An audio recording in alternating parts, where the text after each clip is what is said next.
They'll tell you wealth is what you can hold in your hand. They'll measure you by your possessions, your bank account, your clothes, your car. But they will never tell you that true poverty begins long before your pockets are empty. Wealth is not coins, gold, or property. Wealth is the fire in your chest when the world offers nothing. It is the belief in your own power when everyone around you doubts you. In this chapter, you will see the first forbidden truth. Poverty is a choice. Even when you have nothing, you can remain untouchable. Look around. The streets are full of men and women bowing under invisible weights. They count what they do not have. They envy what others own. And they surrender before life has even asked them to fight. But there is a different way.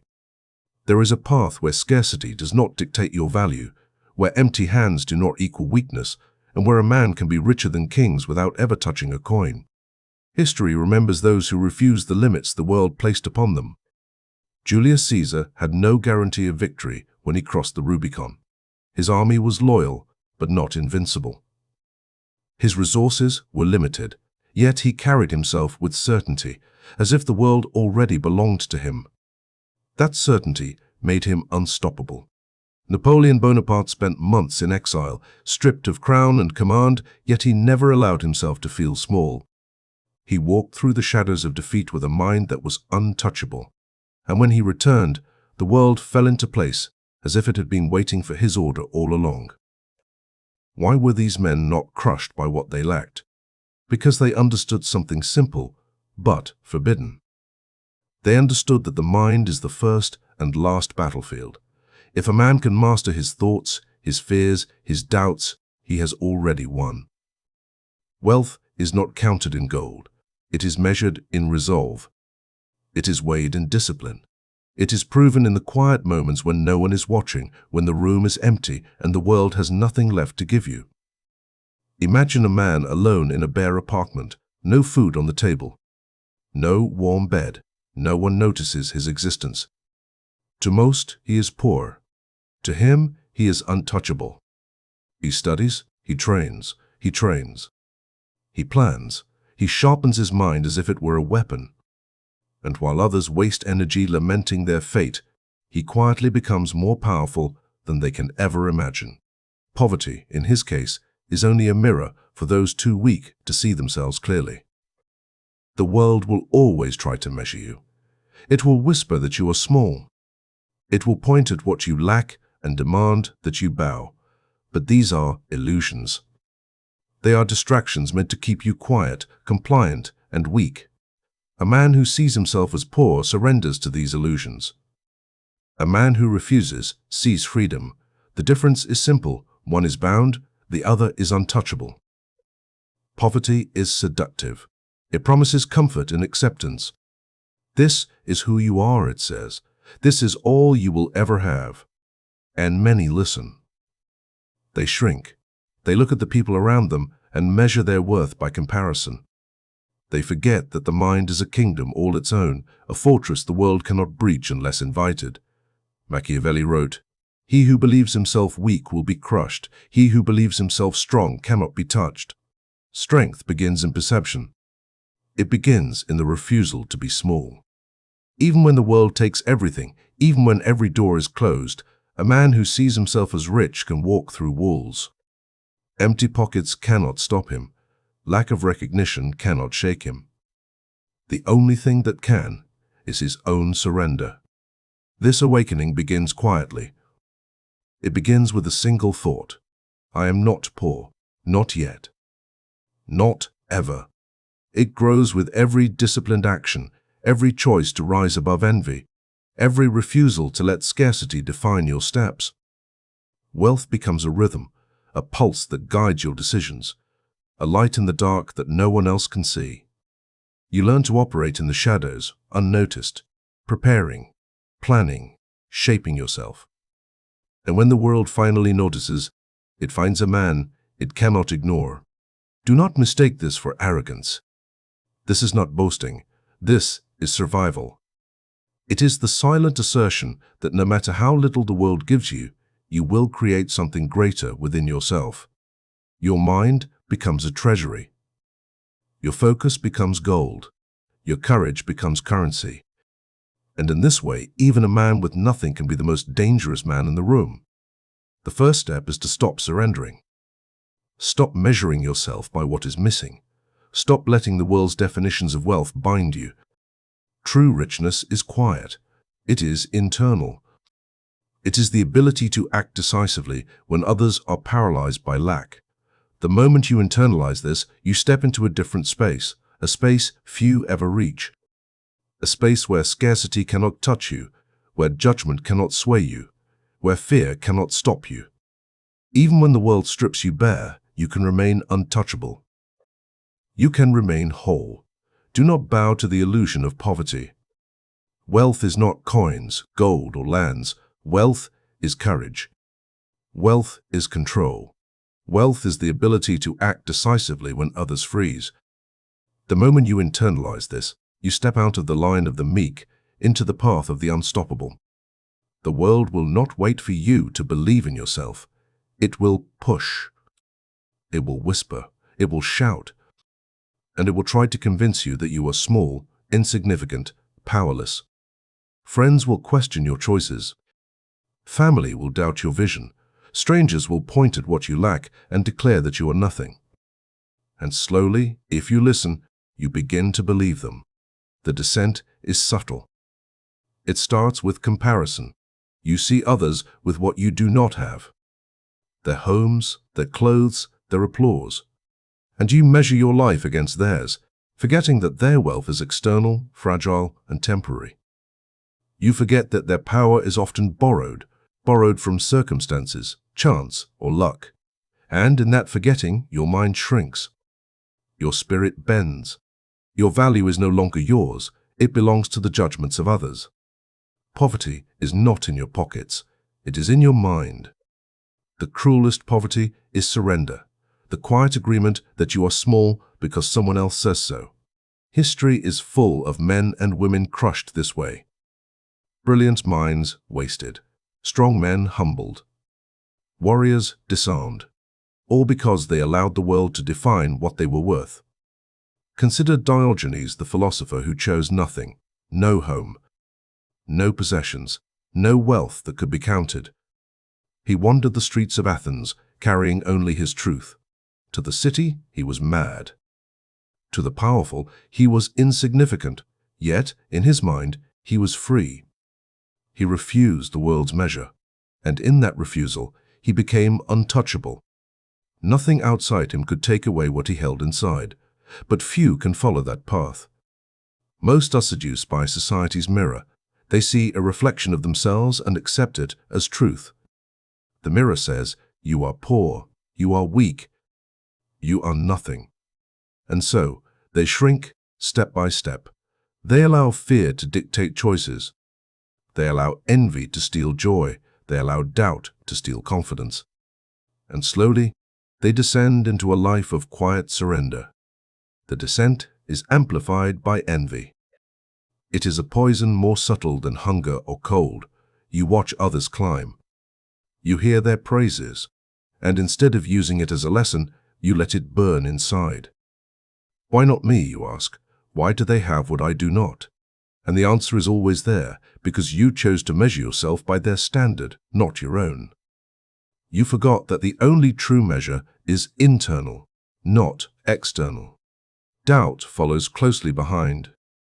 You ask yourself if you are good enough, smart enough, capable enough, and even if you know the answer is yes, the world has trained you to question it. The eyes of others, the whispers of society, the constant tally of what you do not possess, they all chip away at certainty. And when certainty falls, the fortress of the mind crumbles. This is where poverty truly begins, yet even in the descent, there is hope. A man can look into the darkness and recognize it for what it is, a test, a trap, a lie. He can refuse to bow to the illusions of scarcity. He can take what the world says about him and discard it, keeping only the truth that lies within. This is difficult. Most will not do it. Most will settle. Most will allow themselves to be defined by what is outside, but the man who resists begins the climb back before the world even notices he has fallen. Machiavelli warned, He who depends on fortune will find only misery. He who depends on himself will find freedom. Nothing outside can define you unless you allow it.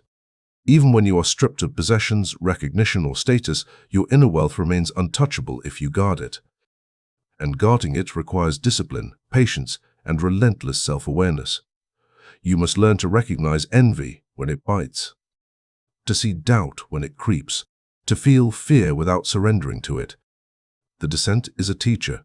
It shows you what is fragile.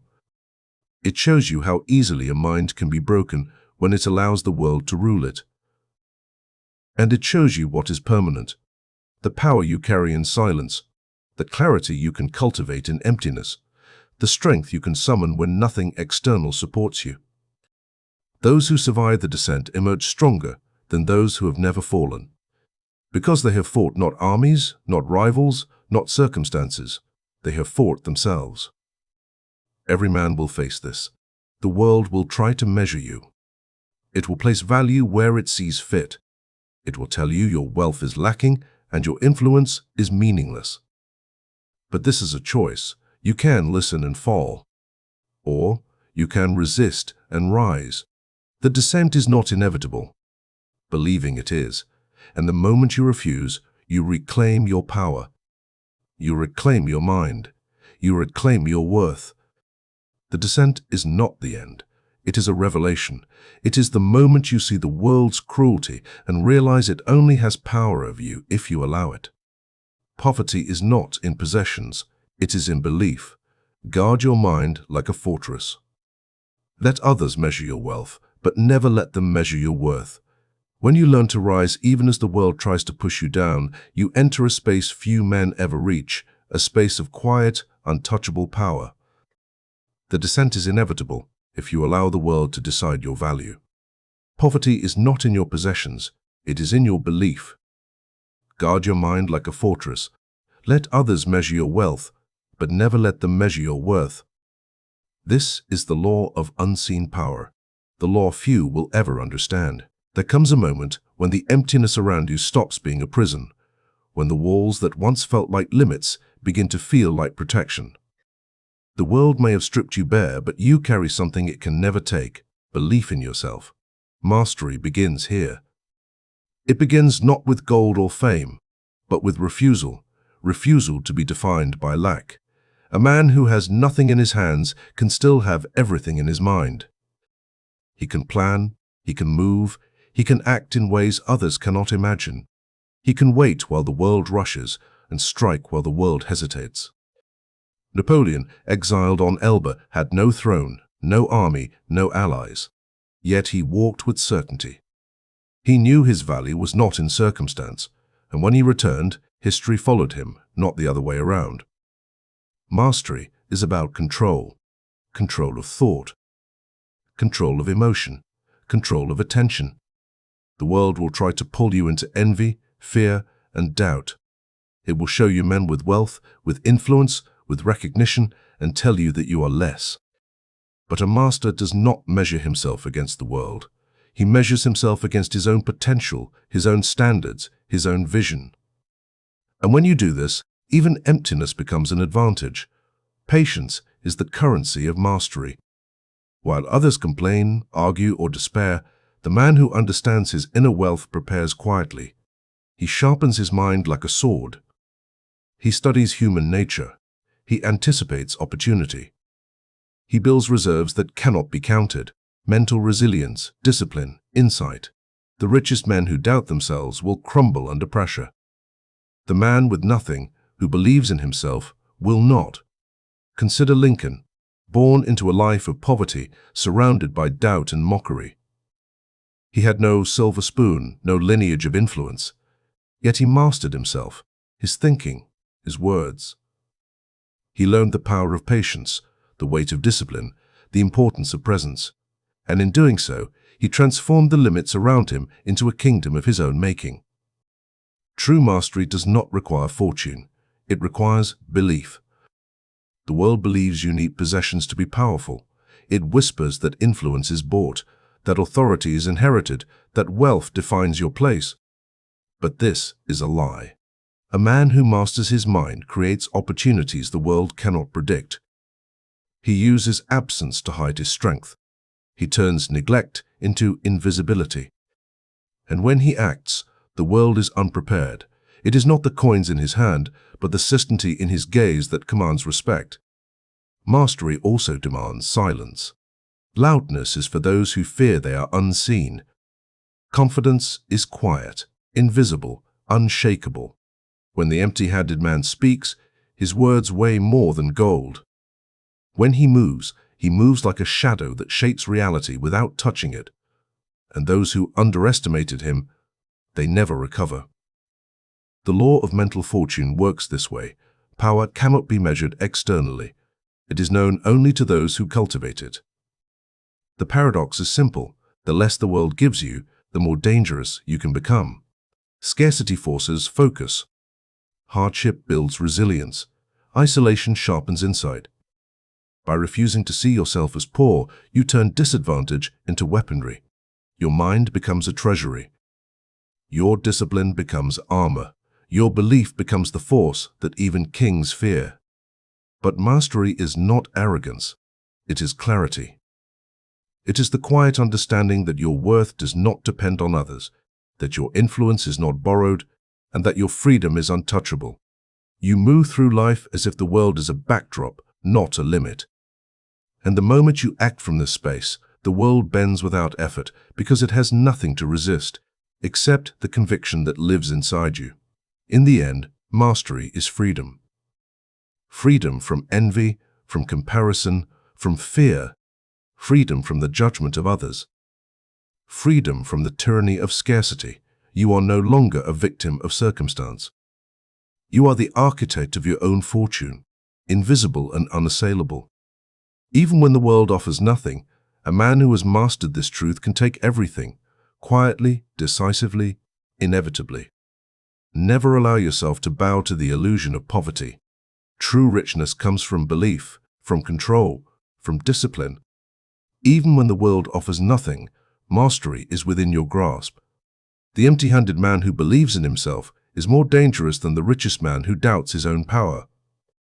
Let your mind be your fortress, your focus be your weapon, and your belief be your kingdom. This is the law few dare to follow, the law of mental fortune.